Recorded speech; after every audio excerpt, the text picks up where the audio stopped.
Let's look how you can stimulate the life energy to awaken and cure a certain ailment.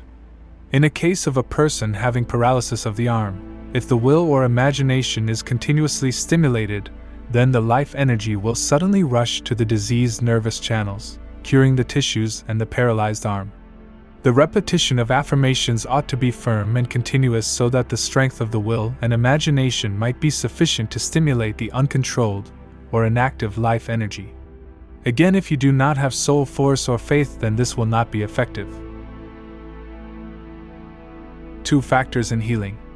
In planting a tree, 2 things are to be considered. 1, the healthy seed, and 2, nutritious soil.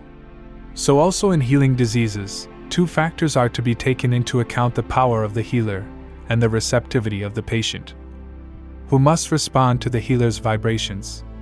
Virtue, i.e., healing power, has gone out of me, and thy faith has made thee whole.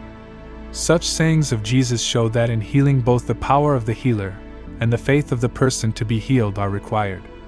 Faith is more important than time. Instantaneous healing of bodily, mental, and spiritual diseases might occur at any moment. The accumulated darkness of ages is dispelled at once by bringing the light in, not by trying to chase the darkness out. One never can tell when he is going to be healed, so do not expect a cure at once or at some distant day. Faith, not time, will determine when the cure will be effected. For those who are skeptics in healing will never reap the divine rewards. Effort and attention are absolutely necessary to arouse faith or will or imagination, which, when stimulated, automatically impels the life energy to effect a cure. Desire or expectation for results weakens the force of attention. Without will or faith, life energy remains asleep, and cure cannot take place. It takes time to reawaken a weakened will, faith, or imagination in a patient suffering from chronic disease, because his brain cells are grooved with the consciousness of disease habits.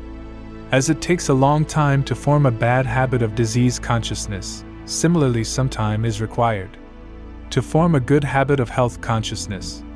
Faith as well as patience is the key to successful results. So what are the classifications of healing? 1. Healing of bodily diseases. 2. Healing of such psychological diseases as fear, anger, bad habits, failure consciousness, lack of initiative and confidence, etc. 3. Healing of such spiritual diseases as ignorance, indifference, a purposeless life, skepticism, and ignorance of the laws of life, and of his own divinity, etc. It is of paramount importance that equal emphasis should be given to the prevention and cure of all 3 kinds of disease. Each causes either bodily, mental, or spiritual suffering in man and must, therefore, be remedied by every suitable method of cure. The attention of most people is fixed solely on the cure of bodily diseases, because the latter are so tangible and obvious. They do not realize that their mental troubles of fear, despair, bereavement, worry, violent anger, lack of self-control, and their spiritual suffering through ignorance of the clue to the mystery and meaning of human life are still more important and overpowering, and that all physical diseases originate in mental and spiritual inharmony. Ignorance of the laws of mental hygiene and of the spiritual art of living are responsible for all human bodily and material suffering. If the mind is free from the mental illness of anger, worry, fear, etc., and the soul is free from ignorance, no material disease or lack can follow. We do not want sickness in body, mind, or soul.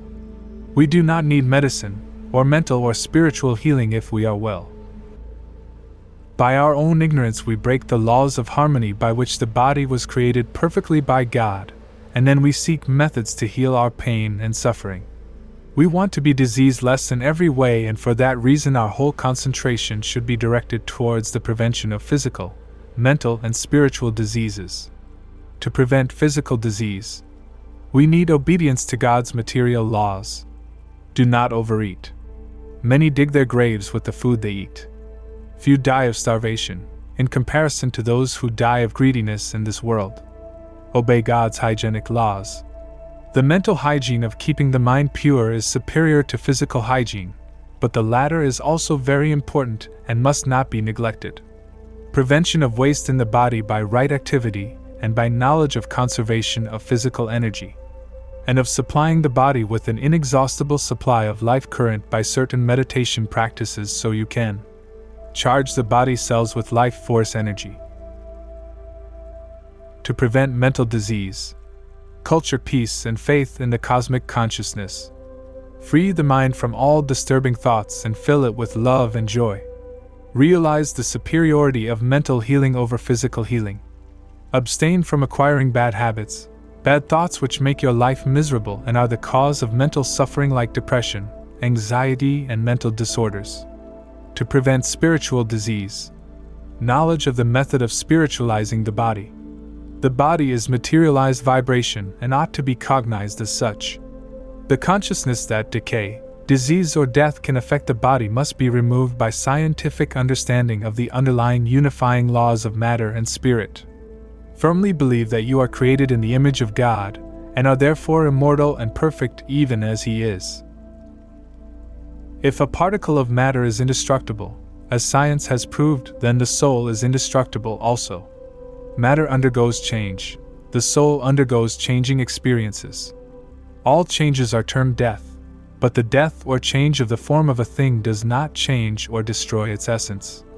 Apply the experiences of peace and calm received during concentration and meditation to your daily life. Maintain your balance amidst difficult circumstances, standing unshaken by violent emotions or adverse life events. There are various methods for concentration and meditation, but Kriya Yoga is the best. Let's discuss the different states of chanting. Remember again that the affirmations must be practiced with the proper loud intonation, fading into a whisper, and above all with attention and devotion, taking the thought from the auditory sense to the understanding or conscious mind, thence to the subconscious or automatic mind, and then to the superconscious, with conviction about their efficacy and truth. To those who believe, these affirmations will cure them. It will also teach them how to prevent disease forever, as well as cure it. These are the order of the various consecutive chanting states: conscious, loud chanting, whisper chanting, mental chanting, subconscious chanting, superconscious chanting. During the different affirmations, notice should be taken of the physiological centers where the attention should be directed. The heart is the center where feeling is concerned. The medulla is the source of energy, and will proceeds from the spot in the center of the forehead. Attention is unconsciously directed to those centers, e.g., when we feel, the attention is centered in the heart, and we feel it to the exclusion of all other parts of our bodies. We want to cultivate a conscious power over the direction of attention to the centers of thought, will, and feeling. Above all, absolute unquestioning faith in God is the greatest method of instantaneous healing. In the next part we will discuss the directions for healing, like the best time, the right place, and the method, along with sharing some spiritual healing affirmations to help you heal yourself and others. Look out for the final segment in part 3. Thank you and have a great day.